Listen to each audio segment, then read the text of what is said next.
पुस्तकी ज्ञान आणि प्रत्यक्ष कामाचा अनुभव. आपण नेहमीच या दोन गोष्टींची तुलना करतो, नाही का? हो. एका बाजूला डिग्री, दुसऱ्या बाजूला अनुभव. बरोबर. पण काय होईल जर या दोन गोष्टींना एकत्र आणता आलं तर? आज आपण अशाच एका प्रयोगावर बोलणार आहोत, जिथे शिक्षण थेट दुकानाच्या आणि गॅरेजच्या दारात पोचलंय. इंटरेस्टिंग विषय आहे. हो. विषय आहे धाराशिव जिल्ह्यातल्या वाशी येथील एका तंत्र प्रशालेचा. तिथल्या विद्यार्थ्यांनी लेड अ हँड नावाच्या एका कार्यक्रमात 80 तासांची इंटर्नशिप पूर्ण केली. 80 तास? हो. आणि आपल्याकडे या कार्यक्रमावर आधारित एक पाहणी अहवाल आहे. तर आजचा आपला उद्देश हा आहे की या अहवालाच्या माध्यमातून आपण हे समजून घेऊ की कागदावर उत्तम दिसणारी ही योजना प्रत्यक्षात विद्यार्थ्यांचं आयुष्य किती आणि कसं बदलतीये. आणि हा मुद्दा खूप महत्वाचा आहे, कारण कसं आहे ना, अशा योजना अनेकदा सुरू होतात, पण त्यांचं पुढे काय होतं हे आपल्याला कळत नाही. खरंय. हा अहवाल आपल्याला त्या प्रक्रियेच्या आत डोकावून बघण्याची संधी देतो. ही केवळ एका शाळेची गोष्ट नाही, यातून आपल्याला कळेल की व्यावसायिक प्रशिक्षणाचं भविष्य कसं असू शकतं. ही 80 तासांची इंटर्नशिप खरंच विद्यार्थ्यांमध्ये आत्मविश्वास निर्माण करते का? चला बघूया. चला तर मग सुरुवात करूया या पाहणी दौऱ्याच्या तपशिलापासून. दिनांक आहे 10 डिसेंबर 2025. हो. या दोन महत्त्वाच्या व्यक्ती होत्या.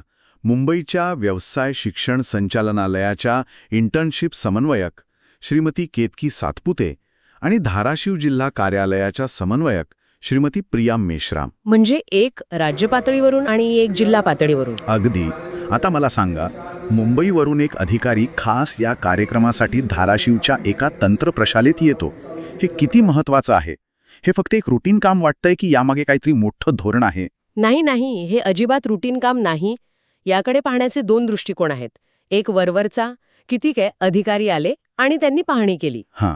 तर ती शेवटच्या घटकापर्यंत पोहोचती आहे की नाही यावर शासनाचं लक्ष आहे. म्हणजे फक्त कागदपत्र तपासणं नव्हतं, तर जमिनीवर काय चाललंय हे बघण्याचा प्रयत्न होता. अगदी तसंच.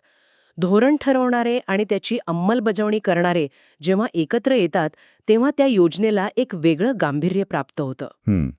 त्यांना हे बघायचं होतं की आपण जो पैसा आणि वेळ गुंतवत आहोत त्याचा परिणाम दिसतोय का?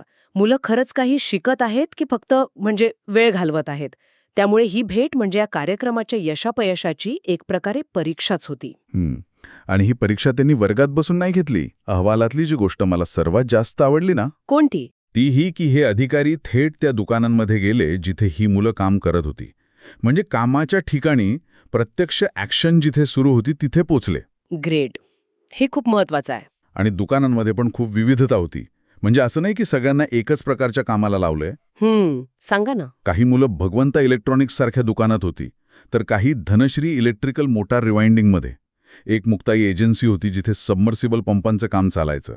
म्हणजे साध्या घरगुती उपकरणांच्या दुरुस्तीपासून ते शेतीत लागणाऱ्या पंपांच्या दुरुस्तीपर्यंत सगळा व्याप होता. आणि ही विविधता म्हणजे या कार्यक्रमाचा आत्मा आहे. अच्छा. हो.